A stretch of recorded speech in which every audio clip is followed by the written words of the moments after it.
Good.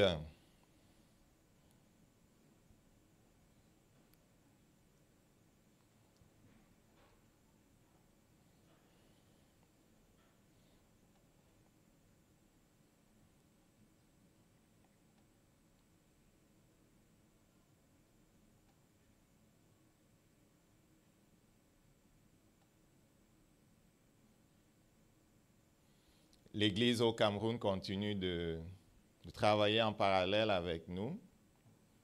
Elle travaille beaucoup parmi les jeunes désœuvrés qui sont dans la rue. Et merci de prier pour cette œuvre-là. Le cœur de Dieu est pour tous, même pour ceux dont la vie a été comme fauchée par toutes sortes de circonstances. Amen. Et parfois, on est pressé de juger ceux qui sont dans la rue, ceux qui sont comme dans des conditions de besoin, et ils ont besoin d'aide. Parfois, on est comme énervé même en les aidant. Mais si tu es énervé en aidant, n'aide pas. OK? Si ça ne te tente pas, ne fais pas. Mais le cœur de Dieu est vraiment pour les veuves et les orphelins. Et les premières églises s'occuper des vraies veuves. Pierre fait cette différenciation et demander aux familles de s'occuper premièrement de leurs veuves et de leurs orphelins. Amen. Mais il y a quelques personnes que le Seigneur va demander à l'Église de s'occuper. Amen. Et l'Église ne dira pas, ben, il y a plus de pauvres dans ma famille. Écoute, ce que tu comprends, c'est comme Église une commission que le Seigneur nous demande. Amen. N'oublie pas les veuves de ta maison, mais parfois l'Église recevra de la part de Dieu un mandat pour s'occuper de quelques personnes. Le cas échéant, on le fera avec joie. Amen. Good. J'avais parlé du petit Aboubakar. Il y a 3 autres jeunes, après le petit Aboubakar, qui auront certainement besoin de notre support dans la prière. Et comme j'ai dit,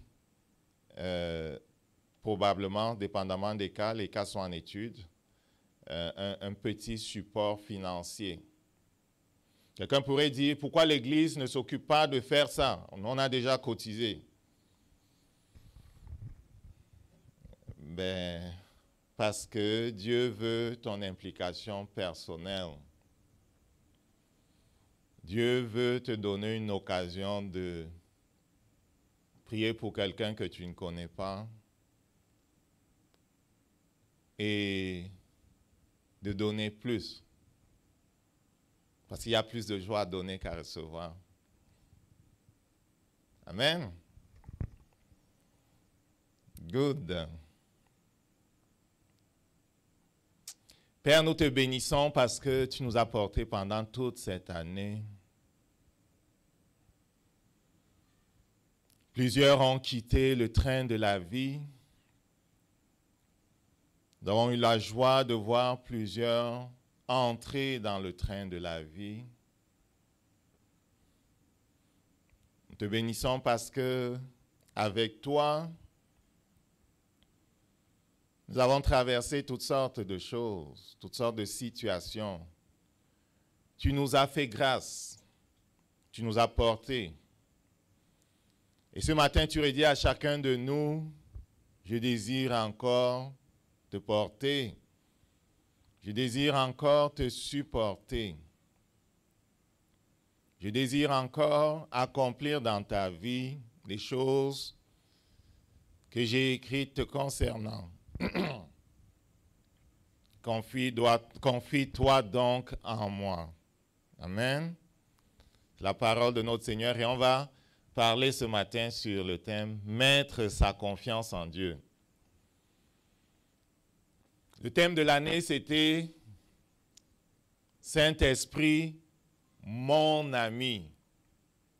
Et nous disions qu'il était important de l'avoir pour ami, parce c'est lui que Jésus a envoyé pour le remplacer sur la terre. Il disait à ses disciples inquiets de l'entendre dire qu'il devait partir, qu'il devait mourir et partir. Il leur disait qu'il est avantageux pour eux qu'ils s'en aillent. Tu te souviens? Il leur disait, il est avantageux pour vous que je m'en aille. Il disait, lorsque je serai allé, je vous enverrai un autre consolateur. Il était au milieu de ses disciples, leur consolateur. Isaïe l'a présenté comme le Père éternel, comme le prince de paix, comme le conseiller. Il était auprès de ses disciples, tout ça. Ils avaient tout laissé pour le suivre. Il était le centre de leur vie. Pendant 3 ans, il avait été celui qui les avait enseignés, celui qui les avait soutenus, celui qui les avait défendus lorsque les pharisiens et les autres frappaient sur eux. Les reprenaient pour toutes sortes de choses, parce qu'ils n'observaient pas de façon stricte la loi de Moïse. Il était celui donc qui les avait défendus et qui avait dit, je vous enverrai un autre consolateur. J'étais au milieu de vous comme votre père, comme votre conseiller, comme votre consolateur, comme votre défenseur. Je vous enverrai un autre. Et le thème de l'année, c'était, disais-je, Saint-Esprit, mon ami. S'il est ton ami, il ne te cachera pas des choses. Il te dira tout. Souviens-toi de ce que l'Éternel visitant Abraham lui disait à propos de Sodome et Gomorrhe. Il disait, cacherai-je à Abraham ce que je vais faire? Pourquoi? Parce qu'Abraham était devenu l'ami de Dieu. Est-ce qu'on comprend quand on dit Saint-Esprit, mon ami? C'est que le Saint-Esprit va te révéler des choses. Le Saint-Esprit va t'enseigner. Le Saint-Esprit va te dire les choses de Dieu. C'est lui qui explore les profondeurs de Dieu. C'est lui qui va nous les dire. Pourquoi? Parce qu'étant devenu enfant de Dieu, on a changé de maison. Nous étions de la maison de Satan. Nous étions du royaume des ténèbres. Éphésiens dit, on a été transportés du royaume des ténèbres, où nous avions pour roi Satan, pour père Satan, pour être plantés dans le royaume de lumière, où maintenant nous avons Dieu pour père et pour Seigneur. Mais c'est un royaume qui nous est inconnu. C'est un royaume dont nous ne maîtrisons pas les voies, les lois, les coutumes. C'est pour ça que avoir le Saint-Esprit pour ami fera en sorte qu'il nous révèle les profondeurs de Dieu. Et pendant toute l'année, justement, il était question à travers différents enseignements et études bibliques que nous avons faites de nous assurer que l'on connaisse Dieu de plus en plus, qu'on connaisse le royaume auquel nous appartenons maintenant de plus en plus, dans l'optique de mettre toute notre confiance en lui.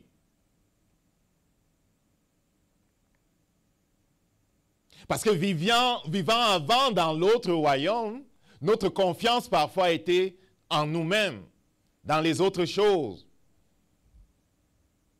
Et pour certains, dans qui était le Dieu de ce royaume-là. Mais maintenant que nous avons changé de royaume, notre confiance doit être en lui. Amen. Et ce n'est pas 75% de ta confiance qu'il est question. C'est toute ta confiance. Amen. Marc au chapitre 10. On va lire dans Marc au chapitre 10.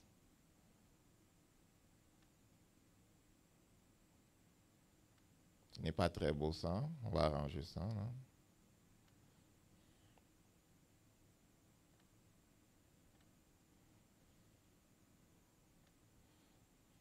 On ne veut pas être distrait par la laideur des choses, là.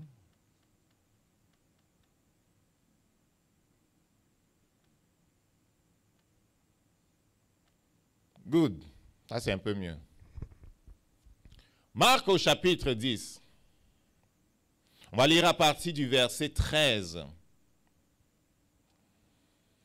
On lui présenta des petits enfants afin qu'il les touchât. Mais ses disciples reprenaient ceux qui les présentaient.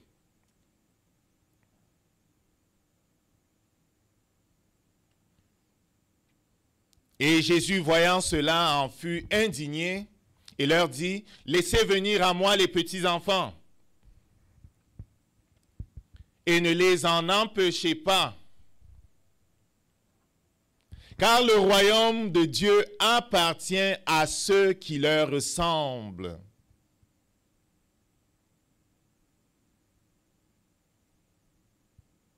En vérité, je vous dis que quiconque ne recevra pas comme un petit enfant le royaume de Dieu, il n'y entrera point.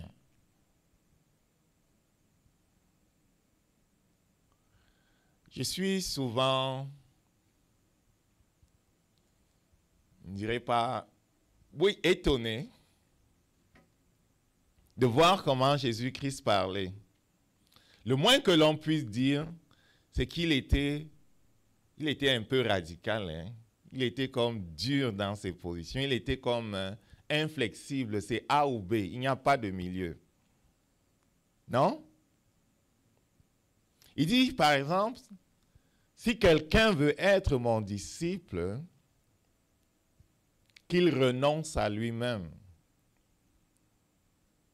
qu'il se charge de sa croix chaque jour et qu'il me suive.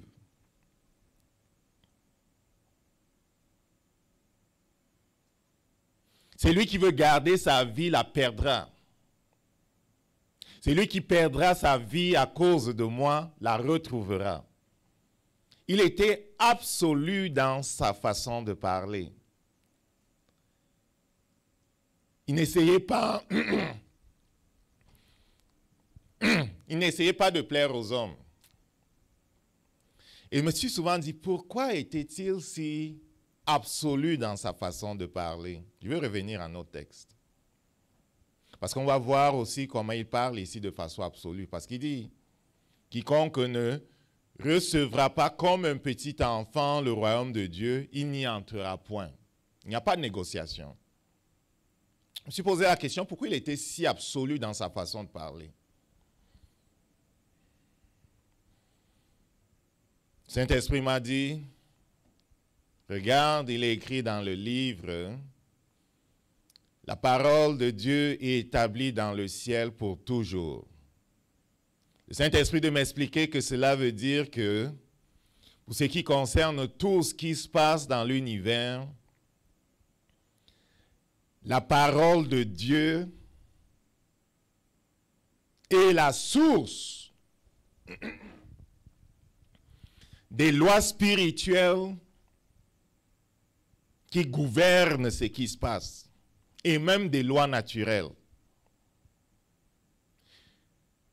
Et ce qui est vrai de ce qu'on appelle loi, c'est qu'elles ne changent jamais. Elles sont invariables. Et de m'expliquer, si il fallait qu'elles changent, le monde serait comme complètement une catastrophe. Donc c'est parce que les lois et la parole de Dieu sont établies pour toujours et qu'elles ne changent pas et qu'elles édictent des conditions qui doivent être remplies avant que soit déployée la puissance que chacune de ces paroles contient, que Jésus parlait de façon absolue. Si la parole a dit 1 gramme de sel, tu mets 1 gramme de sel. Si tu aimes beaucoup le sel, tu ne peux pas mettre 2 grammes. Il a dit 1 gramme de sel. Ceux qui travaillaient dans le tabernacle de Moïse comprennent ça plus que nous. Amen. En vérité, je vous dis que quiconque ne recevra point comme un petit enfant le royaume de Dieu, il n'y entrera pas. Après avoir donc pris entre ses mains, après les avoir donc pris entre ses bras, il les bénit en leur imposant les mains. Bon. Et comme il sortait pour se mettre en chemin, un homme accourut et se mit à genoux devant lui et lui fit cette demande. Maître qui est bon, que ferai-je pour hériter la vie éternelle?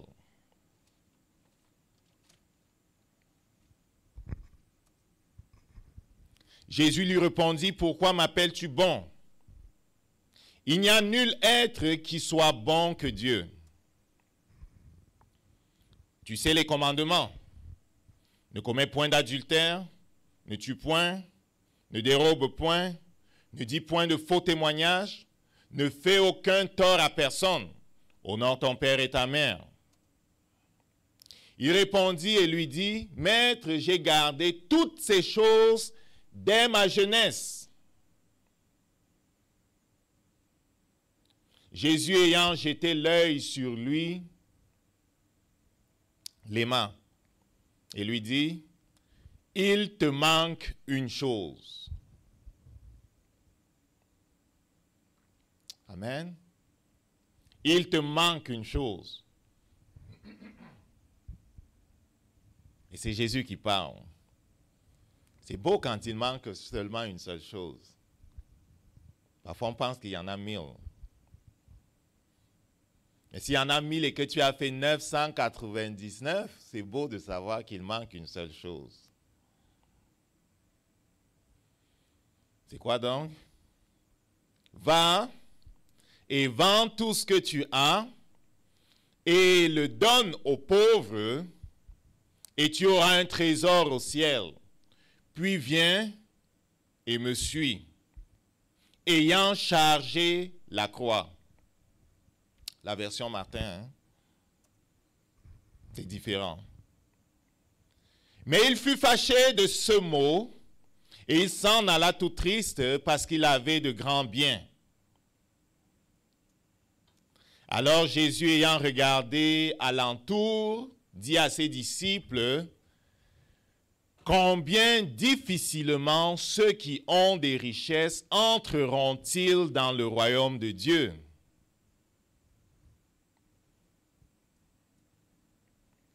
Et ses disciples s'étonnèrent de ces paroles, mais Jésus prenant encore la parole leur dit, mes enfants, qu'il est difficile à ceux qui se confient aux richesses d'entrer dans le royaume de Dieu.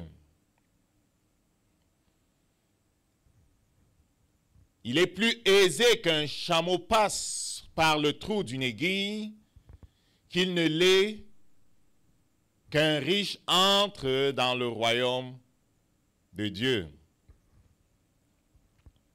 Et ils s'en étonnèrent encore davantage, disant entre eux, qui peut être sauvé? Mais Jésus, les ayant regardés, leur dit, cela est impossible quant aux hommes, mais non quant à Dieu, car toutes ces choses sont possibles à Dieu. Amen. Amen. Mettre notre confiance en Dieu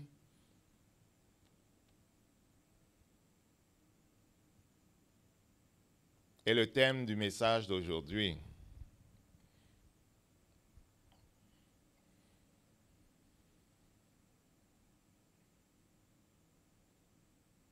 Et cela commence par la référence aux petits-enfants.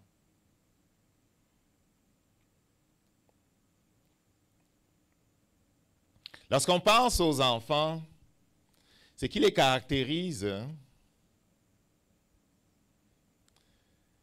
c'est qu'ils sont simples. c'est qu'ils sont crédules. Quand il dit crédule, on comprend? Ils croient vite, ils croient facilement ce qu'on leur dit. En fait, ils sont des éponges, ils absorbent tout. C'est qu'ils, entre guillemets, ils ne sont pas très intelligents, si tu veux. Ils ne connaissent pas beaucoup les choses de ce monde. Ils sont ignorants vis-à-vis des choses que nous avons apprises à l'école, que nous avons apprises au dehors, que l'expérience même nous a enseigné. Ils n'ont pas beaucoup d'expérience. C'est pour ça qu'il y a un proverbe des hommes qui dit « Si vieillesse pouvait ». Parce que rendu vieux, on a accumulé tellement d'expérience, on connaît beaucoup de choses. Amen. Et donc, à cause de l'expérience qu'on a, on se dit qu'on prendrait des décisions plus sages, plus réussies, si tu veux. Et on dit si jeunesse savait, du point de vue de ce que la jeunesse n'a pas assez d'expérience, les enfants en ont encore moins.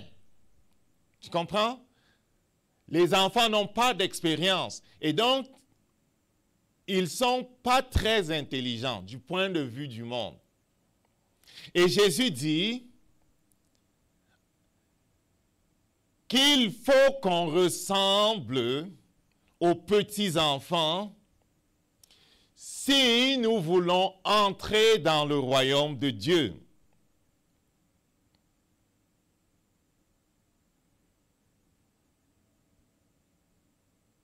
Quand on lit ça, on peut dire, mais ces paroles ne sont pas pour nous. Nous sommes enfants de Dieu. Nous faisons partie du royaume de Dieu. Nous sommes déjà entrés dans le royaume de Dieu. Non? N'est-ce pas?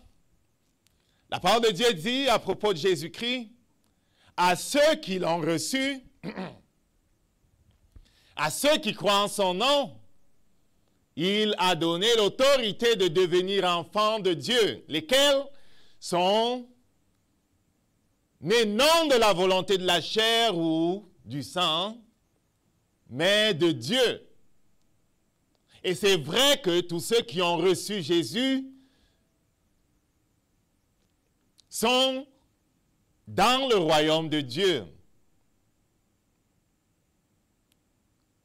Mais à propos de l'expression « entrer dans le royaume de Dieu », il y a plus que simplement passer par la porte. Amen. Lorsque tu entres dans une ville, dans un pays, tu passes par la frontière, n'est-ce pas?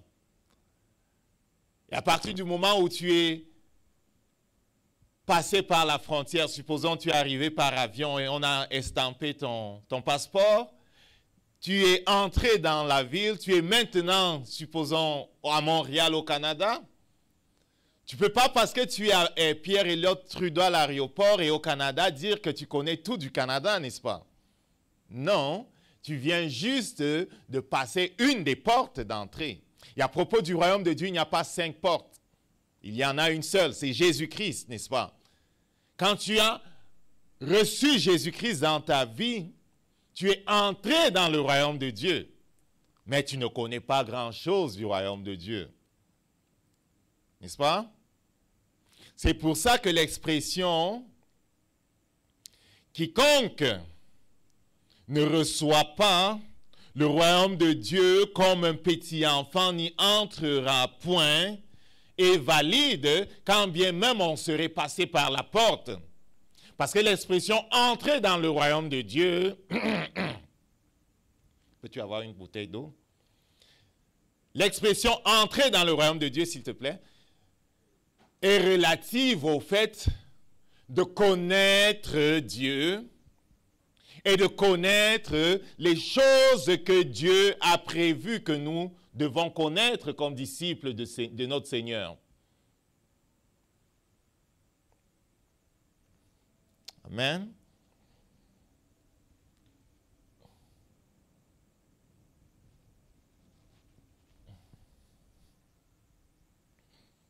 Amen. Et donc, celui qui est passé par la porte connaît seulement une infime portion du royaume de Dieu. Il est entré dans une dimension très petite du royaume de Dieu. Or, Dieu a prévu que l'on entre dans une plus grande dimension du royaume de Dieu. Amen. Pourquoi c'est important que nous entrions dans de plus grandes dimensions du royaume de Dieu?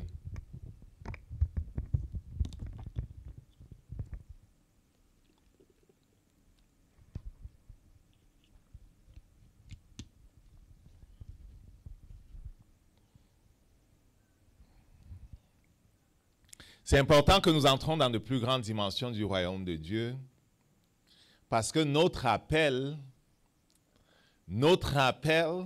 demande que nous soyons aussi équipés que l'était Jésus. Parce que le Père a prévu que l'on connaisse plus que seulement le fait de passer par la porte. Parce que les œuvres qu'il a préparées d'avance pour que tu les accomplisses demandent que tu connaisses plus que simplement la porte par laquelle tu es passé, l'expérience de la nouvelle naissance.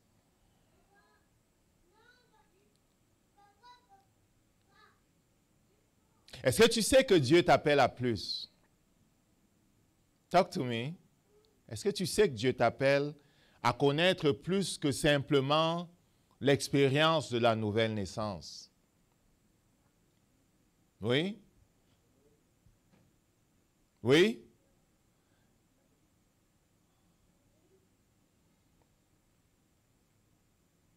Dieu t'appelle à plus. Il ne nous appelle pas à moins que ce que Jésus a fait. Oui, dans une dimension limitée, mais vraiment à la façon de Jésus.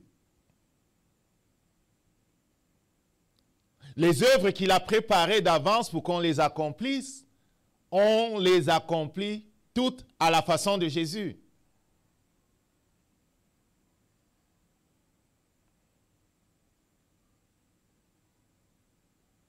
Entrer dans le royaume de Dieu participe de notre équipement, de notre transformation pour que l'on puisse accomplir les choses qu'il a mises devant nous à la façon de Jésus.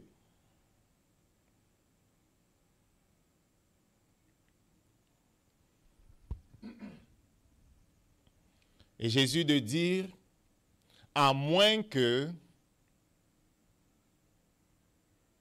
tu ne reçoives les enseignements du Saint-Esprit, qui est maintenant celui par qui Dieu fait toutes choses sur la terre, à moins que tu ne reçoives les enseignements du Saint-Esprit qui ont pour but de te transformer, pour que tu sois semblable à Jésus, à moins que tu ne les reçoives comme un petit enfant, tu n'entreras pas dans ce que proclament ces enseignements.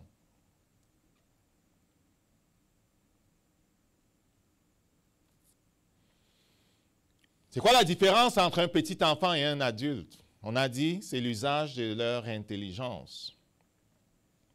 L'adulte va remettre en question. Et on nous enseigne à l'école à douter. Non? On nous enseigne à remettre en question les choses.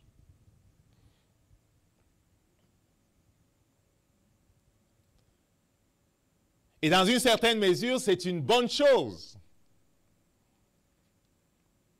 Parce que le progrès ne vient que à partir du moment où quelqu'un se dit qu'on peut faire différemment.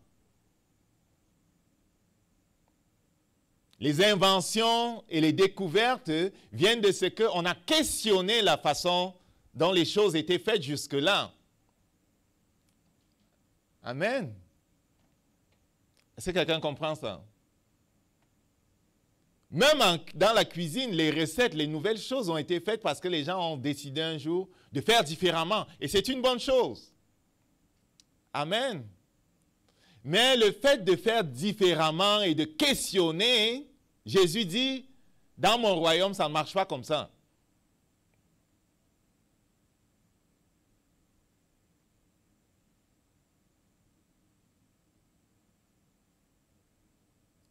Are you with me? Est-ce qu'on est avec moi?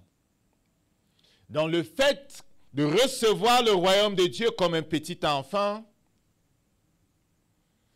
et la position de sagesse que Dieu nous demande d'avoir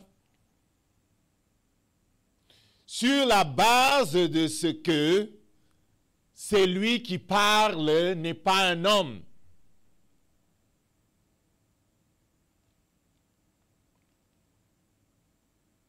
Le Saint-Esprit n'est pas un homme. Ses pensées ne sont pas nos pensées.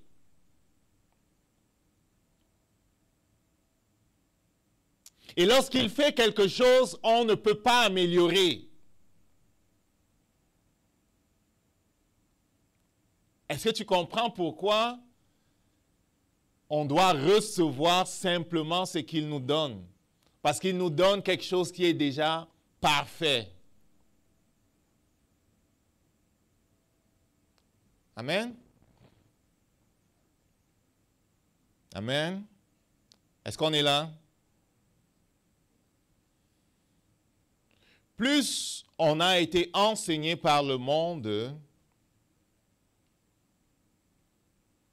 plus on a reçu les choses de ce monde et on a acquis ou de la connaissance ou des richesses,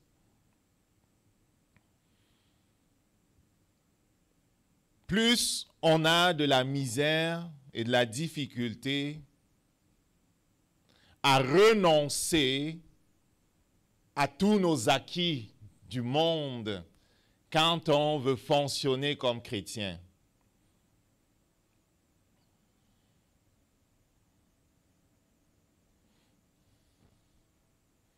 C'est pour ça que Paul disait dimanche dernier, ce qui pour moi était auparavant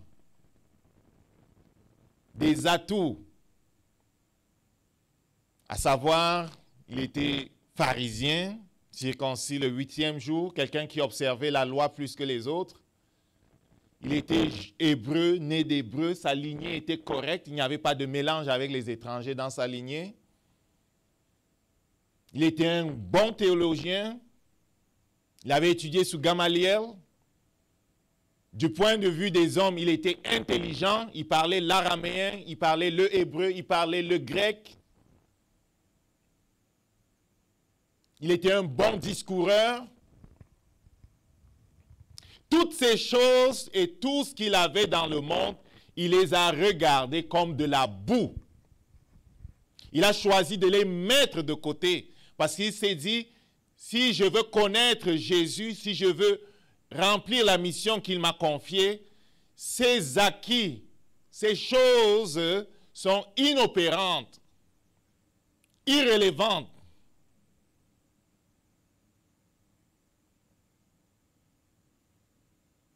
Il s'est dit, Dieu a certainement des meilleurs outils. Dieu a certainement des meilleurs moyens. J'ai écouté le témoignage d'un homme de Dieu. Il est en Inde. Quand il a connu Jésus-Christ et qu'il a eu la révélation de ce que Dieu était le premier et le dernier et que Dieu était son tout et qu'il a été appelé dans le ministère, son expérience est son expérience et je ne te demande pas de faire la même chose, mais fais ce que le Saint-Esprit te dit. Il avait fait des études, il avait eu plein de diplômes. Il a pris tous ses diplômes, il a brûlé. Il a dit, je vais brûler tous les fonds. Comme ça, je ne serai jamais tenté de revenir m'appuyer sur ces diplômes. Je veux me donner tout à Dieu. Et il s'est donné tout à Dieu. Est-ce que c'était facile? Non, ce n'était pas facile. Est-ce qu'il est en train de faire ce que Dieu attend de lui aujourd'hui comme ministre de Dieu? Oui. Est-ce que Dieu est avec lui? Oui. Est-ce que ça va bien pour lui? Il mange bien chez eux? Oui, ça va bien. Je parle de lui pourquoi? Parce que différentes personnes, Paul et les autres, et même nous-mêmes, sommes appelés par le Saint-Esprit à arrêter de nous reposer sur des choses naturelles et sur nos acquis du point de vue de l'intelligence et des diplômes et de toutes ces choses qu'on a eues dans le passé ou dans le monde. Parce que pour ce qui est des choses de Dieu, c'est seule la parole de Dieu en application dans nos vies qui est relevante. Et c'est seul ce que nous connaissons de lui qui est relevant. Et la capacité de faire ce switch, de faire ce changement, même sans brûler tes diplômes, vient de la capacité et la grâce qui nous est donnée par Dieu de dire, Dieu, tu es plus grand que moi, tes voies sont meilleures, tes chemins sont meilleurs. Je vais, comme un petit enfant, ne pas remettre en question ce que tu me dis, même si ça n'en fait pas de sens pour moi. Il y a beaucoup de choses que le Seigneur nous demande de faire qui ne font pas de sens. C'est pas vrai? Il y a beaucoup de choses que le Seigneur nous demande de faire qui ne font pas de sens. C'est pour ça que pour les gens du monde, un chrétien est un insensé. C'est quelqu'un qui, après avoir étudié, décide, entre guillemets, c'est eux qui pensent comme ça, de mettre son cerveau entre parenthèses et de suivre un charpentier. Certains l'appellent de façon péjorative un charpentier.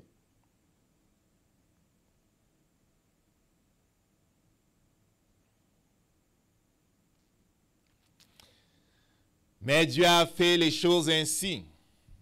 À moins que tu ne reçoives son royaume comme un petit enfant, tu n'y entreras point. Lorsque tu médites la parole de Dieu et qu'elle te parle de quelque chose, arrête de chercher d'expliquer différemment. Ça veut dire ce que ça veut dire. Arrête de dire 50 personnes font la même chose ou font autre chose. Ce n'est pas une excuse. Elle te parle d'abord à toi. Et Dieu s'attend à ce que, comme un petit enfant, si tu veux aller plus loin, tu te soumettes simplement. Ça ne fait pas de sens. Ça ne fait pas de sens, qu'est-ce que tu veux? Ça ne fait pas de sens. Est-ce que tu penses que ça fait de sens? Moïse, le chef du peuple, après avoir soumis l'Égypte par la puissance de Dieu, par les 10 plaies, est-ce que tu penses que ça fait du sens, cette nuit pascale, de diriger le peuple en direction de la mer, stratégiquement pour tout général d'armée? Est-ce que ça fait du sens? Humainement, est-ce que ça fait du sens d'aller t'enfermer par la mer alors que ton derrière n'est pas protégé par une armée? C'est pour ça que Pharaon riait d'eux en disant, oh, regarde-moi ces gens-là. Ne vous pressez pas. Poncez bien nos chevaux. Poncez-les bien. Ils sont faits comme au Québec. Est-ce que vous comprenez? Ça ne fait pas de sens. C'est pour ça tout le temps, le peuple disait, est-ce qu'il manquait des tombeaux en Égypte que tu nous aies fait venir ici? Pour mourir dans les déserts comme des chiens, personne ne va même nous enterrer. Ça ne faisait pas de sens. Il y a des choses qu'il t'a demandé de faire qui ne font pas de sens. Oui, ceux qui sont autour de toi vont crier que tu es fou. Mais pour qui veut aller plus loin avec Dieu, il fera ces choses qui ne font pas de sens. Amen. J'ai choisi d'être comme un petit enfant pour ce qui est des choses de Dieu. Pourquoi? Parce qu'il est Dieu et je ne suis pas Dieu.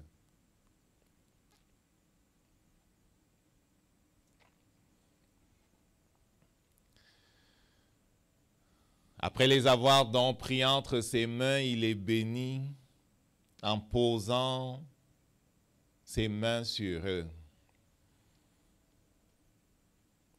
Lorsque tu es venu à lui, il t'a béni de toutes sortes de bénédictions spirituelles.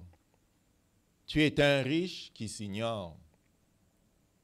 Tu es assis sur des trésors extraordinaires comme enfant de Dieu. Il t'a fait entrer dans une maison où il y a des trésors extraordinaires. Il y a toutes sortes de ressources. Tu ne manques de rien. Mais notre capacité à posséder ces choses qu'il nous a données, ça aussi c'est un langage qui est un peu bizarre. Posséder ce qu'il nous a donné. Il nous a-tu vraiment donné? Ouais, ok, bon. Anyway, notre capacité à posséder ces choses qu'il nous a données dépend de combien on se laissera instruire. Parce qu'on les possède à la façon de Jésus. Amen. On les possède à la façon de Jésus.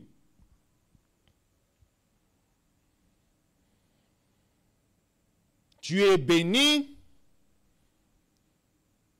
Cela se manifestera de plus en plus à mesure que tu accepteras les clés que le Saint-Esprit veut mettre dans tes mains par ce que le monde appelle folie. La croix aussi était une folie, mais c'est la puissance de Dieu pour le salut de quiconque croit. Et la croix n'est pas la seule folie qu'il y a dans la parole de Dieu. Il y a plusieurs folies. Chacune d'elles est le salut de ceux qui croient.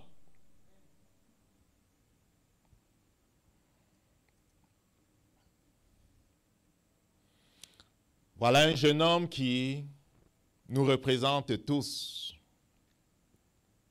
Il aimait Dieu. Beaucoup de ceux qui n'entrent pas dans ce qui est à Dieu, dans ce qui est à eux, ce n'est pas qu'ils n'aiment pas Dieu. Dans une certaine mesure, ils aiment Dieu. À leur façon, ils aiment Dieu. Bon. Mais avant d'aller plus loin pour Dieu, la mesure de l'amour est l'obéissance, tu comprends? Jésus dit, si vous m'aimez, vous faites mes commandements. Va voir dans Jean 14. Jésus ne se laisse pas niaiser là. Il dit, si tu m'aimes, tu fais ce que j'ai dit. Fais ce que j'ai dit et reviens me dire tu m'aimes. Amen. Donc, est-ce que nous l'aimons vraiment? En tout cas, celui-ci, apparemment, il aimait. Bon. Il sortait pour se mettre en chemin. Un homme accourut et se mit à genoux devant lui et lui fit cette demande. Maître qui est bon. Il avait vu Jésus entrant chez les prostituées, allant chez les pécheurs, chez les percepteurs d'impôts, allant à table avec les gens qui étaient peu recommandables du point de vue du pharisianisme, la loi de Moïse. Il avait vu Jésus toucher les lépreux. Il avait vu Jésus ouvrir les yeux des aveugles. Il avait vu Jésus manifester l'amour et la bonté de Dieu. Et de fait, il dit, Maître qui est bon, rabbin qui est bon, oui, tu es bon. Que puis-je faire pour hériter la vie éternelle? Il avait vu quelque chose. Il avait vu quelque chose, il avait entendu les enseignements de Jésus, il avait été touché. Le Saint-Esprit avait travaillé dans son cœur comme il travaille dans notre cœur. C'est par le Saint-Esprit que nous sommes attirés vers quelque chose. Nous savons tous, à cause du Saint-Esprit, qu'il y a quelque chose de plus. C'est lui qui met le désir dans notre cœur de poursuivre ce plus. Et nous faisons parfois quelques pas et puis on s'arrête parce qu'on dit le prix à payer est trop cher. C'est le Saint-Esprit qui t'attire. C'est le Saint-Esprit qui met en toi cette soif, qui met en toi ce désir. Oui, il y a un prix à payer, mais le Saint-Esprit te rend capable de payer le prix.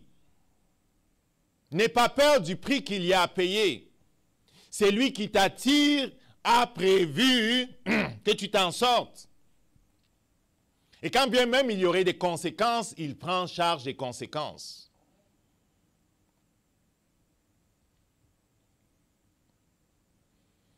Donc le jeune homme avait été touché par le Saint-Esprit comme nous le sommes tous. Nous l'avons été tous pour venir à Jésus. Personne n'est venu de son propre chef. Le Saint-Esprit t'a attiré comme il m'a attiré. Il continue de t'attirer comme il continue de m'attirer vers plus. Parce que Dieu ne s'arrêtera pas tant que nous ne sommes pas parvenus à la stature parfaite de Christ. Qu'est-ce que Dieu recherche? C'est que Christ soit pleinement formé en nous. Il ne s'arrêtera pas. Le Saint-Esprit continuera de tirer sur nos cœurs, continuera de nous séduire, de nous montrer qu'il y a plus. Le Saint-Esprit continuera d'essayer de nous montrer qu'il y a de meilleurs moyens dans le royaume de Dieu que les moyens auxquels nous avons été habitués, que les solutions que parfois nous construisons. Il tentera de bien de façon, parlant tantôt d'une façon, tantôt d'une autre, de nous dire que la façon de Dieu est la meilleure façon.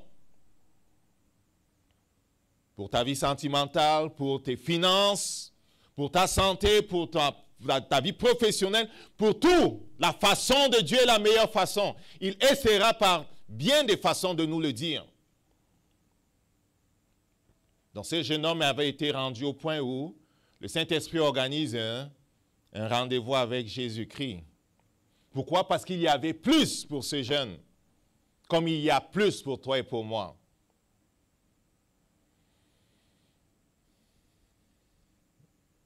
Jésus lui répondit, « Pourquoi m'appelles-tu bon?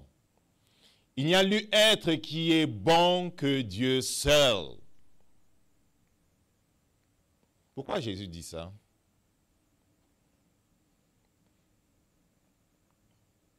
Parce que c'est la vérité. Parce que c'est le postulat que nous devons constamment avoir dans notre tête, à savoir que la façon de Dieu est la meilleure façon. Le conseil de Dieu est le meilleur conseil. Parfois, Dieu va dire, abandonne un tel ami, abandonne une telle personne. Parfois, les gens, même dans le cas des relations, comment on dit ça, sentimentales, sont rendus loin avec quelqu'un. Et le Saint-Esprit dit, arrête cette relation. La personne dit, mais on est déjà rendu loin. Ils sont déjà venus toquer à la porte chez nous, comme on dit chez nous au Cameroun. On est en fiançailles. Dieu peut arrêter quelque chose qui est même rendu aux fiançailles. Tu l'aurais arrêté plus tôt si tu l'avais entendu. Tu t'étais pas laissé emballer trop vite. Amen. Dieu peut arrêter des choses. Donc quand il dit un seul est bon et c'est Dieu seul, c'est parce que Dieu, dans toute son action, dans tout ce qu'il fait, le fondement de ce que Dieu fait, c'est l'amour. Dieu est amour. Dieu est bon. C'est à cause du fait qu'il est bon, il ne peut pas être autrement que Dieu te conseille.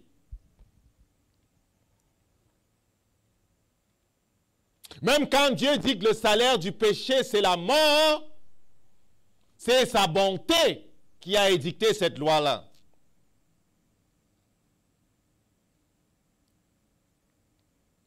Quand il dit que le juste vivra par la foi, c'est son amour. C'est l'amour qui est à la base de ce que Dieu dit et fait.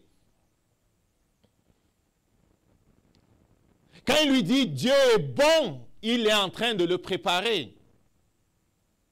Si nous oublions que Dieu est bon lorsqu'il va nous demander de payer le prix, on va dire que oh, ça c'est trop cher. On va dire, est-ce que tu veux vraiment mon bien? Est-ce que tu veux vraiment mon bien, Jésus? Que je renonce à moi-même? Je veux être ton disciple, que je renonce à moi-même? Est-ce que tu veux vraiment mon bien? Que je me charge de la croix? Que je meure?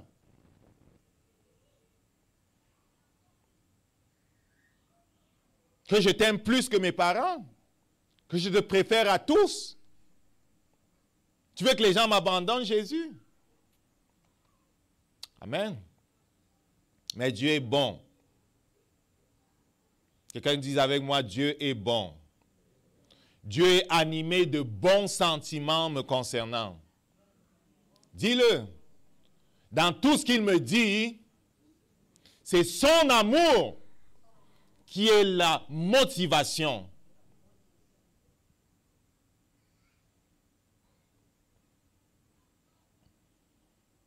Et parce que Dieu veut que tu entres dans ce qui est à toi, qu'il te parle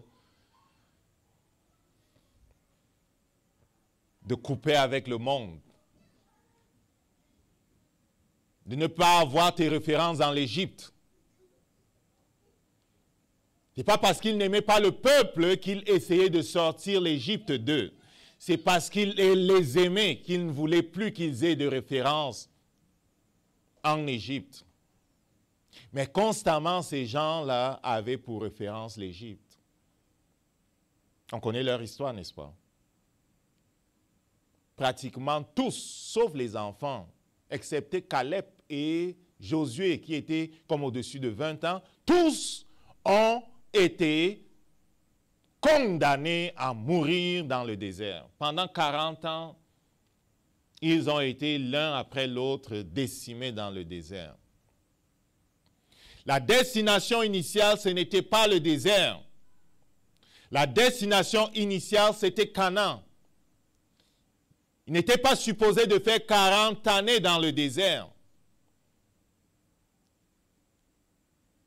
Les 40 années qu'ils ont passées dans le désert étaient la conséquence de leur incapacité à mettre leur confiance en Dieu. À plusieurs reprises, ils ont mis Dieu hors de lui. Tellement qu'à un moment donné, Dieu dit à Moïse, « Écarte-toi, je vais détruire ce peuple. Ils ne veulent pas me faire confiance. Et je vais créer un autre peuple à partir de toi, un peu comme il avait fait avec Noé. » Il a fait un gros recette, il a tout reparti avec Noé. Il a dit à Moïse, je vais faire la même chose avec toi. Moïse s'est jeté à ses pieds pour crier, pour prier.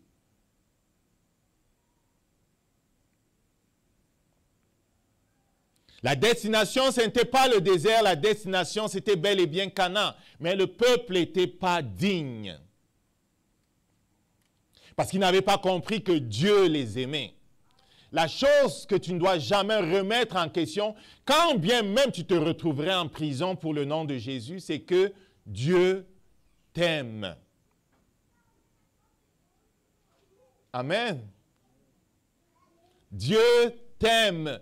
Et chaque chose qu'il te demande de faire, en ce qui concerne ton alignement avec la parole de Dieu, la parole sans levain, j'aime bien cette expression, sans levain, c'est pour ta liberté. Dieu veut nous libérer de l'Égypte. Dieu veut nous libérer de nous-mêmes. C'est son amour qui veut nous faire rentrer dans ce qui est à nous.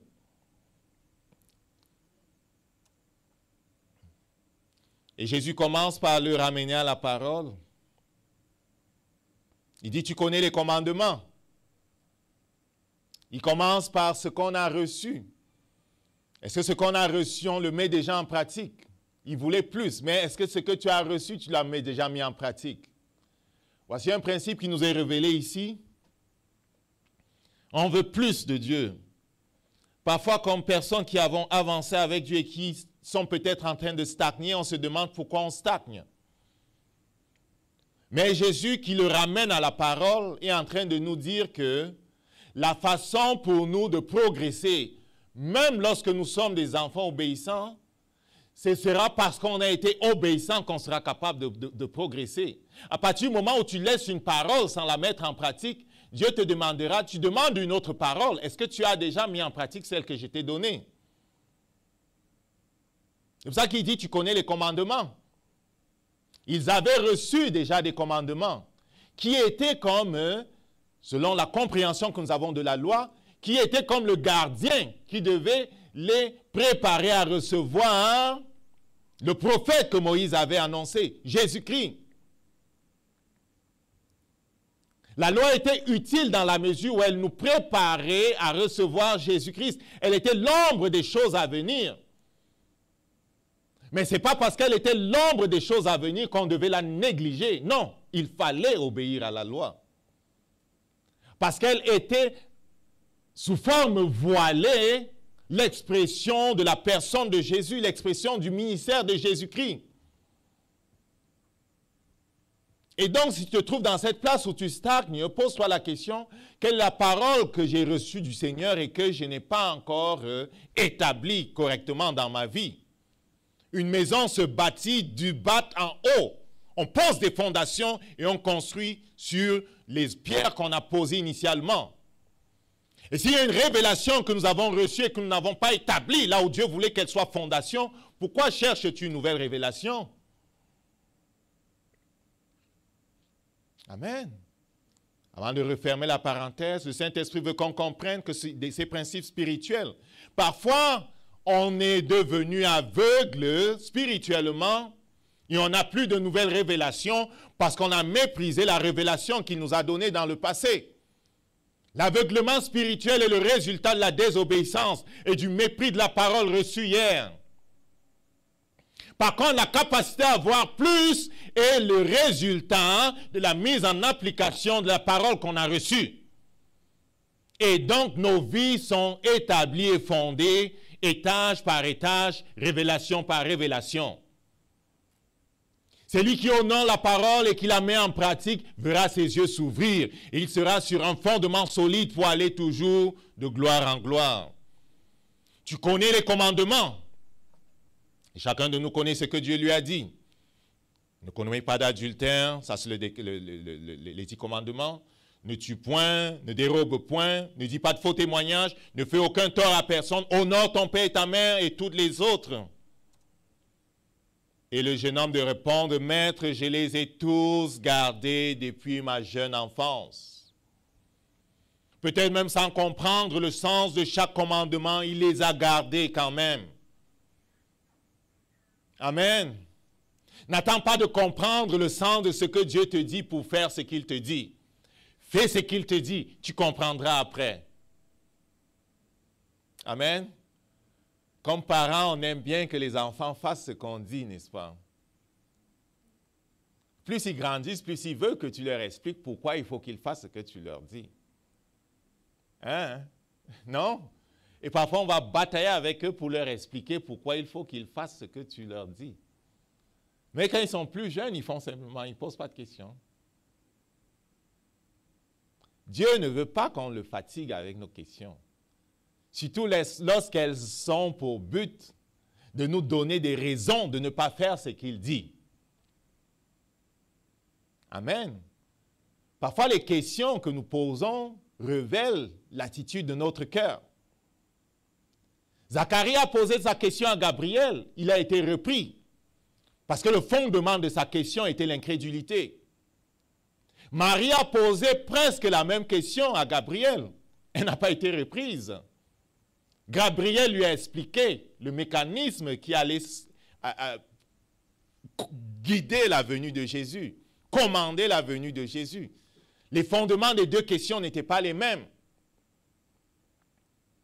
Fais attention comment tu poses ta question à Dieu. Parfois et très souvent, nos questions ont pour but de trouver des raisons de ne pas faire ce que Dieu dit parce qu'on ne veut pas payer le prix.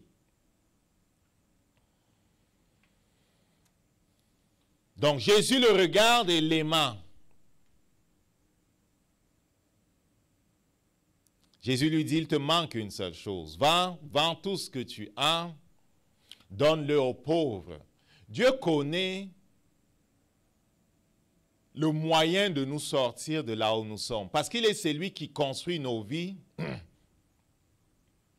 Parce qu'il est le potier qui façonne nos vies.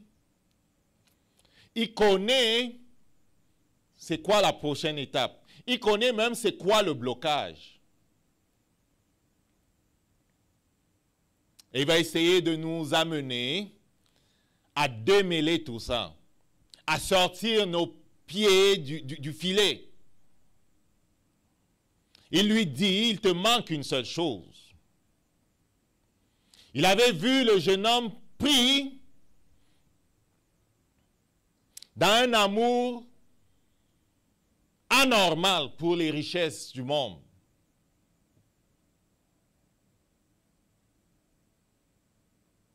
C'est une chose de posséder les richesses. Tant qu'elles ne possèdent pas ton cœur, c'est une bonne chose. Mais à partir du moment où les richesses et les biens de ce monde possèdent ton cœur, tu es idolâtre. Ton Dieu est devenu Mammon, ce n'est plus Jésus-Christ. Et le problème de cet homme, c'était justement le matérialisme, l'argent. Jésus voit et veut l'en délivrer. Il y a toujours un prix à payer. Il dit, va vendre tout ce que tu as, donne-le aux pauvres, tu auras un trésor dans le ciel. Puis viens et me suis et en charger la croix.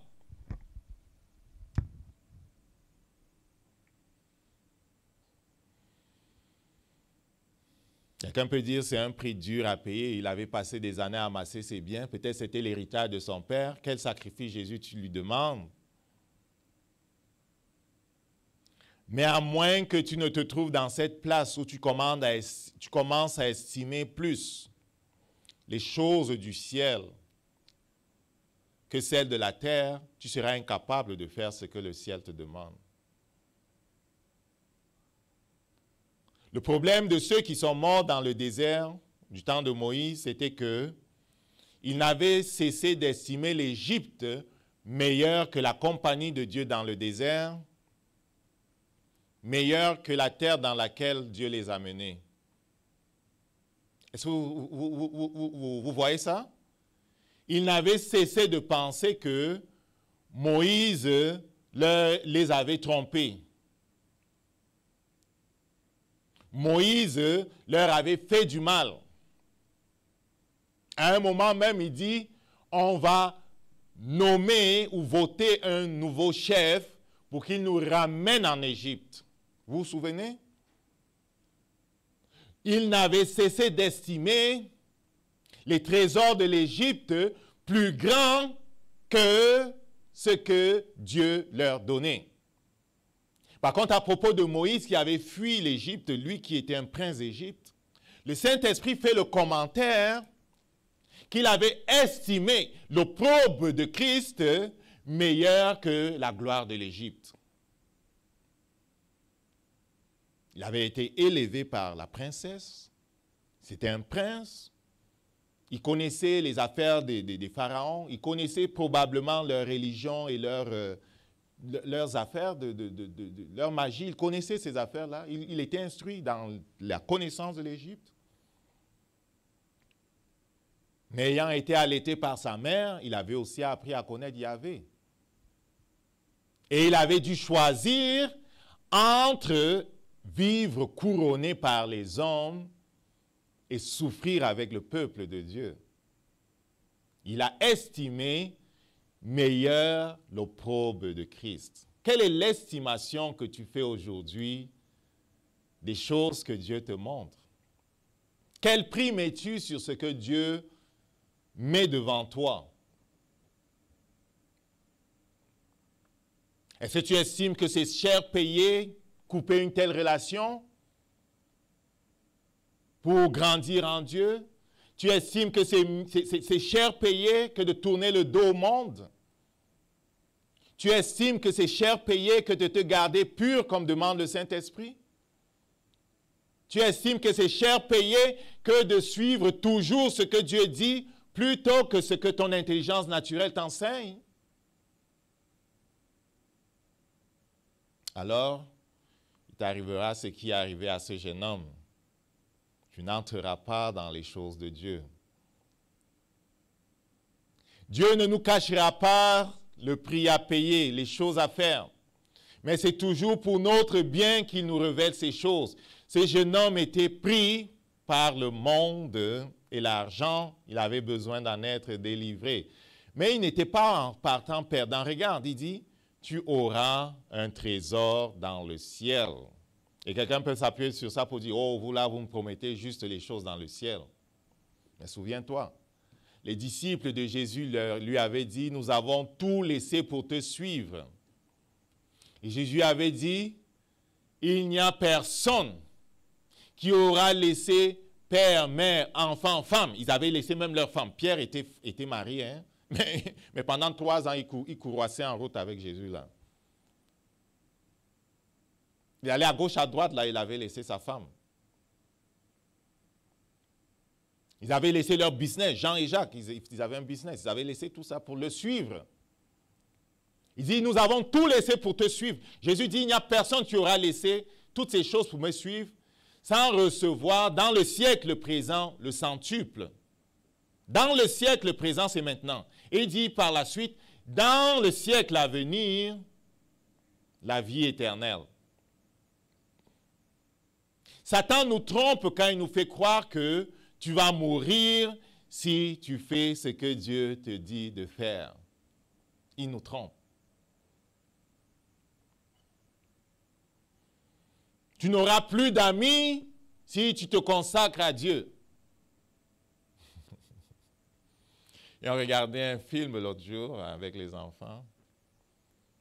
C'était un jeune chrétien qui devait réussir une matière et qui se retrouve dans une classe avec un enseignant qui avait choisi de détester Dieu parce que lorsqu'il était jeune et qu'il était chrétien, sa maman était malade, atteinte d'une maladie terrible comme le cancer. L'Église ne connaissait pas la guérison et toutes ces choses-là. Il avait prié Dieu à sa façon pour la guérison de sa mère. Non, sa mère était morte. Et à partir de ce jour-là, il avait dit que Dieu n'existe pas et il détestait Dieu. Donc, l'amertume, la colère qui avait rempli son cœur de jeune enfant, et peut-être même un esprit impur qui était par la suite venu, l'avait transformé en sorte que, devenu enseignant, sa guerre et sa haine de Dieu faisaient que, au début de chaque saison, de chaque session où il enseignait son cours de philosophie, il passait une feuille aux élèves pour dire que chacun écrive « Dieu est mort ». Si tu ne veux pas couler son cours, commence à être d'accord avec lui que Dieu est mort. Il a donné la feuille à tout le monde. Il a dit, il faut que tu t'entendes avec moi dès le départ parce que sinon ça va mal aller. Tout le monde a écrit, une 60aine d'enfants, Dieu est mort. Wow!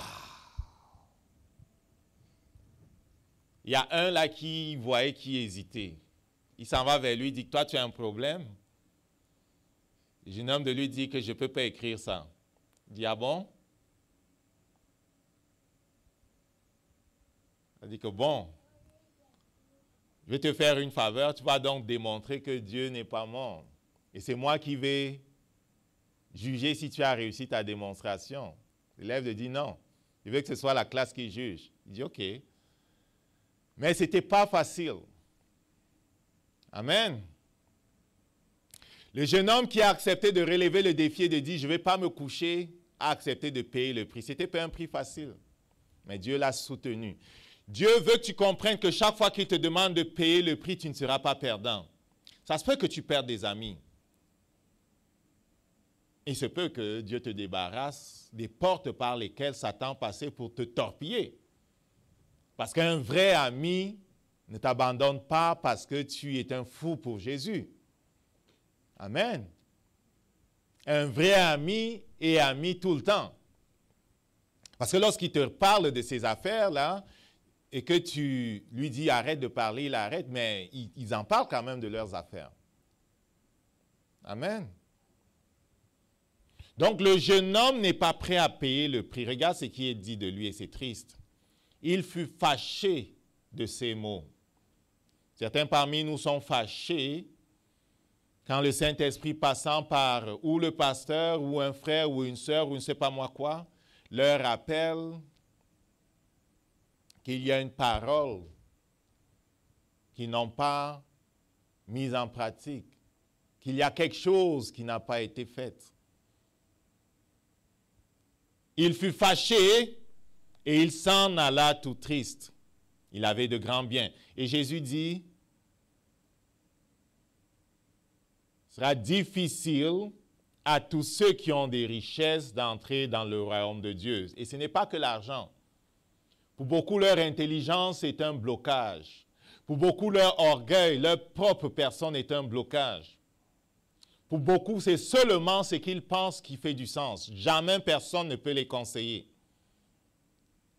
Le malheur de beaucoup vient de ce qu'on ne peut pas ils ne sont pas enseignables. Est-ce que tu sais ça? Et aucun progrès n'est possible si on n'est pas enseignable. Va dans toutes les organisations, même les non-chrétiennes. C'est celui qui a une attitude d'enseignable qui est préféré. Tu peux être très intelligent, mais si on ne peut rien t'apprendre ou si on ne peut pas questionner ce que tu as fait ou redire quelque chose quand tu as dit, tu n'es pas vivable, quoi. On va te mettre dehors. Et celui que nous avons pour enseignant n'est pas un homme, c'est Dieu. Amen. Le jeune homme s'en va tout triste parce qu'il avait de grands biens. Et je peux ajouter parce que il n'avait pas seulement de grands biens, mais les grands biens l'avaient. Amen.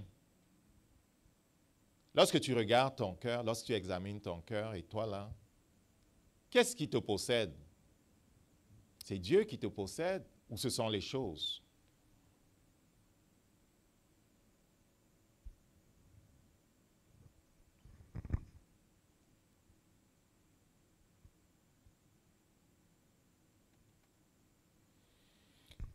On va finir avec ça. Dieu est notre source, il est le commencement et la fin. Qu'est-ce que cela veut dire? Cela veut dire que dans tout, c'est Dieu qui a primauté. Il n'y a personne qui peut venir donner un conseil qui dépasse celui de Dieu. Les seuls conseils que nous pouvons examiner sont ceux qui s'accordent avec la parole de Dieu. Il est le commencement et la fin. Cela veut dire que nous-mêmes, nous n'avons pas de place là-dedans.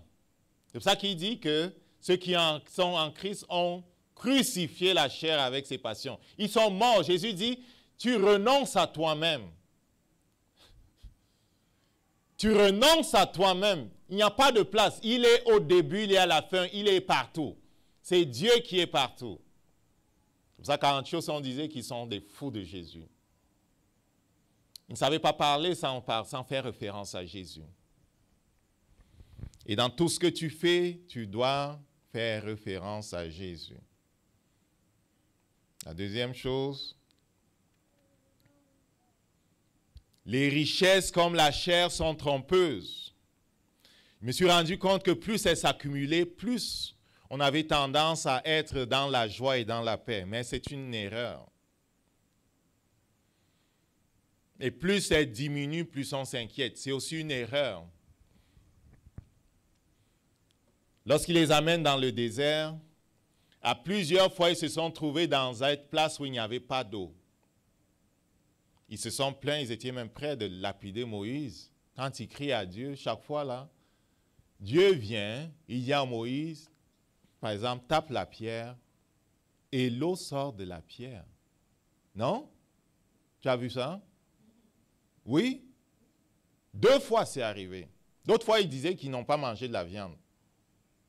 Dieu a fait venir de la caille. Ils ont mangé la viande pendant 1 mois, ça leur sortait de la tête. Après, ils voulaient du pain. On leur a donné du pain. Le pain venait d'où? La caille venait d'où? L'eau qui sortait de la pierre venait d'où? On est dans le désert. Hein? On ne va pas dire que c'est la nappe phréatique, là. C'est à 50 mètres la nappe phréatique. Ça venait d'où? Même Jésus qui multiplie le pain pour nourrir le peuple, le pain qui a multiplié venait d'où? Il a fait ça 2 fois. Ça venait d'où?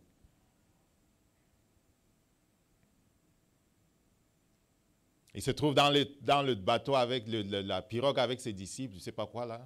Les disciples disaient, oh, Quand il dit « méfiez-vous du levain des pharisiens », il dit « c'est parce qu'on n'a pas pris de pain ». Jésus dit « êtes-vous encore sans connaissance, ne comprenant pas ?» Lorsque j'ai multiplié le pain, qu'est-ce qui s'est passé? Il vous en restait combien? Le pain venait d'où? Dieu ne veut pas que l'on s'inquiète de ce qu'il n'y a pas s'il n'y a pas ça. Oh Seigneur, tu m'envoies ici, il n'y a pas ci, il n'y a pas ça. Dieu est ta source, tu ne manqueras jamais rien. On le dit tous, le Seigneur est mon berger, je ne manque de rien. Hein? Ce n'est pas que la nourriture, hein, c'est tout. Donc les richesses comme la chair c'est la chair là. C'est notre âme et tous ses désirs, toute sa pensée, toute son intelligence, toute sa volonté, tout ce qui est naturel sont trompeuses. Ne t'appuie pas dessus. Que ta confiance ne soit pas dans tes richesses. Que la paix que tu as actuellement ne soit pas parce que tous tes comptes sont ouverts. Je ne dis pas que c'est bon d'avoir des comptes rouges, c'est mauvais d'avoir des comptes rouges. C'est la preuve qu'on gère mal. C'est la preuve qu'on n'a pas su attendre pour acheter ce qu'on pouvait acheter. Quand ils sont tous au rouge et que toute notre, comment ça s'appelle? Le découvert, on l'a tout utilisé. Amen. Mais c'est mauvais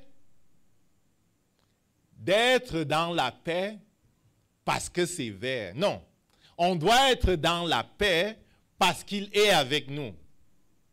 Alors si on se retrouve comme Paul et Silas dans une prison, dans des situations compliquées, on sera dans la paix. Amen. Une fois on voyageait avec Air Afrique, je vais finir avec ça. Je revenais d'une mission à Dakar. On allait au Cameroun. Je ne sais plus à combien de pieds on était peut-être à 33 000 pieds en général, ils roulent aux environs de 33 000 et 36 000 pieds. À un moment donné, l'avion a commencé à chuter sur pratiquement 100 mètres. Je te dis là, tous ceux qui n'étaient pas attachés ont cogné leur tête là sur le truc. Les trucs ont volé dans l'avion. Les bébés se sont mis à crier. Mais dans le naturel, mon cœur a tremblé. Je ne peux pas te dire que mon cœur n'a pas tremblé. Mais je riais. Mon collègue était assis à côté de moi. Je l'ai vu comment il s'est crispé. Il a tenu la chaise là que je vais rester sur ma chaise. Mon Dieu. Je ne sais pas combien de secondes ça a duré là. J'ai riais. Il faut mourir en riant, quoi. Bon. Mais elle me disait que, mon Dieu. Mais dans mon esprit, j'étais tranquille. Tu comprends? À cause de ce que Dieu est ma source. Amen.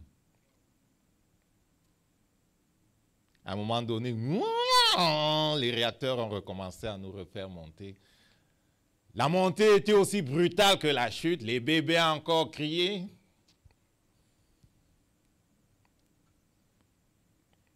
Amen. C'est quelque chose qui se travaille. On n'est pas rendu, mais le Saint-Esprit veut vraiment nous déconnecter de tous les autres appuis. Parfois, nos appuis ont été même nos parents. Parfois, on a été même dépendant émotionnellement de certaines personnes. Il y a certaines personnes qui, une fois mariées, n'arrêtent pas d'appeler leur mère. Ils appellent leur maman tout le temps. Mon mari a dit ceci, qu'est-ce que je fais? Ma femme a dit ça, qu'est-ce que je fais? C'est à Dieu que tu dois poser tes questions. Amen. La dernière chose. C'est vrai, les richesses ne peuvent pas sauver nos vies. Plus elles s'accumulent, plus tu dois même les donner au Seigneur. Amen. Parce qu'il nous donne le pouvoir d'acquérir la richesse afin d'établir son royaume sur la terre. Dieu est le propriétaire de tout. Psaume 24, verset 1. La terre, tout ce qu'elle contient est à Dieu. Donc, lorsque ça s'accumule, demande à Dieu, tu m'as donné ceci, pourquoi? Qu'est-ce que tu veux que je fasse avec ça? Amen. Je connais le témoignage de certains chrétiens qui, leurs richesses sont, beaucoup ils sont riches, tu comprends? Mais ils donnent à l'œuvre 80%, 90%, parce qu'ils n'ont pas besoin de plus. Ils ont dit à leurs enfants, oubliez l'héritage là. On vous a enseigné, vous travaillez, vous avez de l'argent, vous n'aurez rien. Je ne sais pas si leurs enfants les maudissent là. Mais on ne doit rien faire dans la chair. La clé, c'est ceci. On va finir avec ça. Notre confiance, c'est en lui parce qu'elle n'est pas dans la chair. Si c'est Dieu qui a dit, tu donnes tout à l'œuvre et rien aux enfants, fais-le. Mais si Dieu dit, tu donnes aux enfants, fais-le aussi. Tout ce qu'on fait, tout ce qu'on dit, on doit le faire au nom de Jésus. Amen. Amen. On va se lever debout. On va se lever debout. Pendant toute cette année, Dieu a cherché ton cœur. Dieu a cherché ton cœur. Comme pour ce jeune homme, Dieu a organisé des rendez-vous avec le Saint-Esprit, avec Jésus-Christ lui-même. Dieu t'a amené dans ces places de décision. C'était une place de décision pour ce jeune homme. Il n'a pas su la saisir. La Samaritaine a saisi ce que le Saint-Esprit avait organisé pour elle, un rendez-vous avec le Dieu du ciel, Jésus-Christ. Lorsqu'il a dit, si tu savais qui est celui qui te dit aux femmes, donne-moi à boire, c'est toi qui m'aurais demandé à boire et je t'aurais donné une eau vive.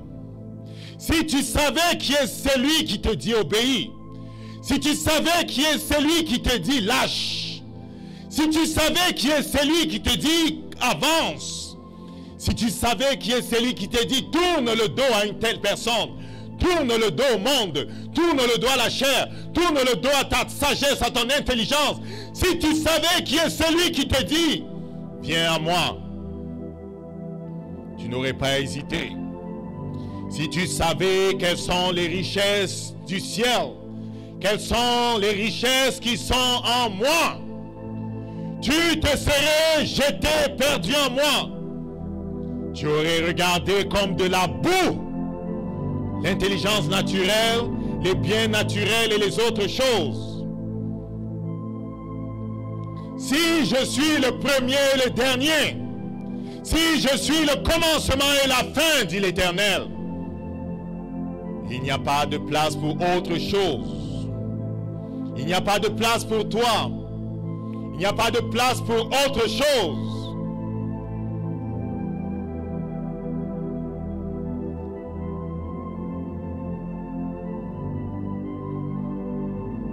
N'aie pas peur, mon enfant, d'obéir.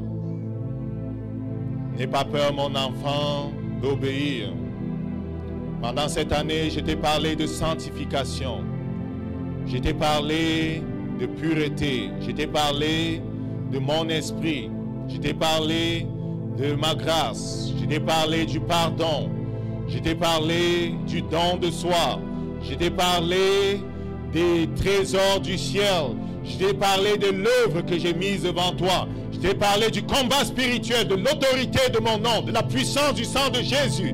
Je t'ai parlé de l'autorité de ma parole, de l'épée de l'esprit. Je t'ai parlé de la puissance de la prière. Je t'ai parlé de la puissance de l'intercession. À travers l'intercession, des hommes avant toi ont transformé des royaumes. Ils ont conquis le monde. Ils ont fermé la gueule des lions. Ils ont ouvert la mer. Des hommes avant toi ont commandé à la lune, ont commandé au soleil. Des hommes avant toi ont transformé le monde. Mon enfant, c'est ton temps. C'est ton temps. La nuée du ciel regarde Il regarde ce que tu vas faire du don de Dieu. Il regarde ce que tu vas faire de la grâce de Dieu. Il regarde comment l'Église de ce temps terminera la course qu'ils ont commencée. Ils sont dignes, ceux qui estiment comme Moïse le pauvre de Christ, plus précieux que les trésors du ciel, de la terre, pardon. Oh, oh, oh, oh. Ceux qui estiment le pauvre de Christ, il y a un prix à payer. Il y a une souffrance. Jésus a parlé de la croix à cet enfant parce qu'il y a une souffrance. Il y a une souffrance. Il y a une souffrance. Mais la souffrance est comme la souffrance de l'accouchement. La douleur est comme la douleur de l'accouchement. Demande à toutes les femmes, elles te diront qu'elles ne se souviennent pas de la souffrance. Elles se souviennent simplement du cri de l'enfant. Elles se souviennent du plaisir de le tenir dans ses mains. Elles se souviennent simplement de ce qu'elle a mis au monde. Elle a donné la vie. Dieu veut que tu enfantes, mon ami. Dieu veut que tu enfantes. Ne résiste plus le Saint-Esprit. Que 2021 nous trouve obéissants. Que 2021 nous trouve soumis au Saint-Esprit. Que 2021 nous trouve amis du Saint-Esprit. Car la terre attend la manifestation des fils. Et c'est ceux qui sont amis du Saint-Esprit qui sont transformés à l'image de Jésus, qui deviennent fils.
Peut-être dans ta santé que tu es défié.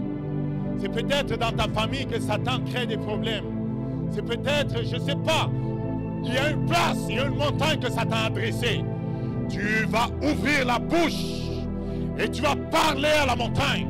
C'est le privilège du prophète de parler à la montagne. Tu vas parler à la montagne. Et alors que tu vas parler à la montagne, tu ouvriras cette porte qui va permettre à l'armée de Dieu d'entrer. Par ta bouche, tu ouvres la porte. L'armée de Dieu entre. Par ta bouche, tu vas ouvrir la porte en désignant la montagne. En désignant la montagne. En commandant ce que tu veux. L'armée de Dieu va entrer en jeu au nom de Jésus. Ouvre la porte, parle. Arrache, abat, détruit et appelle la vie au nom de Jésus. Père, je te bénis. Au nom de Jésus, par la puissance du Saint-Esprit. Je prends autorité maintenant contre tout esprit stationné par Satan dans ce ministère, par la puissance du Saint-Esprit. Esprit de limitation, je te parle au nom de Jésus-Christ. Tu quittes ta place, tu es arraché, tu es lié, tu es abattu, tu es renversé au nom de Jésus-Christ. Chemin tortueux, tu es redressé par la puissance du Saint-Esprit. Valet, tu es redressé. Cette église prospère au nom de Jésus. Les familles de cette église prospèrent au nom de Jésus. Par la puissance du Saint-Esprit, ils sont déliés. Esprit d'infirmité, tu ne règnes pas dans nos vies. Tu ne règnes pas dans nos vies. Je te réprime. Tu es arraché. Tu es arraché. Tu es arraché. Tu es arraché. Tu es arraché. Père, regarde le sang que Jésus a déposé devant toi. Je le prophétie à toi. Ce sang parle de délivrance. Regarde le sang et que les anges se déploient. Qu'ils se déploient au nom de Jésus. Qu'ils se déploient. Qu'ils pénètrent le monde des ténèbres. Là où Satan nous a volés. Tu as promis, Seigneur. Tu as promis, Seigneur, que les années qu'il nous a volées seront restaurées. Qu'elles soient restaurées. Qu'elles soient restaurées. Que notre santé soit restaurée. Que notre vie soit restaurée. Que nos finances soient restaurées. Que notre couple soit restauré. Que notre sagesse soit restaurée. Que notre vision soit restaurée. Que la paix dans nos familles soit restaurée. Au nom de Jésus-Christ. Jésus, nous savons que c'est la parole de Dieu. Nous savons que c'est la parole de Dieu. Nous savons que c'est le système de Dieu. Nous savons que c'est ta façon, oh Jésus. Merci pour la délivrance. Rends grâce à Dieu pour la délivrance. N'écoute pas ta chair. N'écoute pas ta chair. Rends grâce à Dieu pour la délivrance. N'écoute pas ton compte. N'écoute pas ce que te dit ton compte de banque. Rends grâce à Dieu pour la richesse. Rends grâce à Dieu pour la sagesse. Rends grâce à Dieu pour la vision. Rends grâce à Dieu, tes yeux sont ouverts. Rends grâce à Dieu. Tu es participant de la nature divine. Fais-le ce soir. Fais-le demain matin. Fais-le demain à midi. Fais-le encore le soir. La parole de Dieu est notre médicament. Le Saint-Esprit qui est notre ami va nous conduire. Et oui, les fils de Dieu entrent dans leur tente. Ils entrent dans leur tente. C'est la gloire de Dieu que tu entres dans ta tente. C'est la gloire de Dieu que toute ta maison soit contrôlée par la parole de Dieu. Confesse donc chaque jour, ma maison est contrôlée par la parole de Dieu. Mon corps est contrôlé par la parole de Dieu. Chaque dimension de mon être est contrôlée par la parole de Dieu. Que le Seigneur te bénisse. Que le Seigneur te bénisse. Il ouvrira des portes pour que tu parles. N'aie pas peur de parler. Il ouvrira des portes pour que tu imposes les mains. N'aie pas peur d'imposer les mains. N'aie pas peur de faire comme Jésus. En t'attendant à ce que les anges du ministère fassent ce qu'ils ont à faire. Amen. Amen. Amen. Que le Seigneur te bénisse. Hommes et femmes de Dieu, au nom de Jésus. Amen.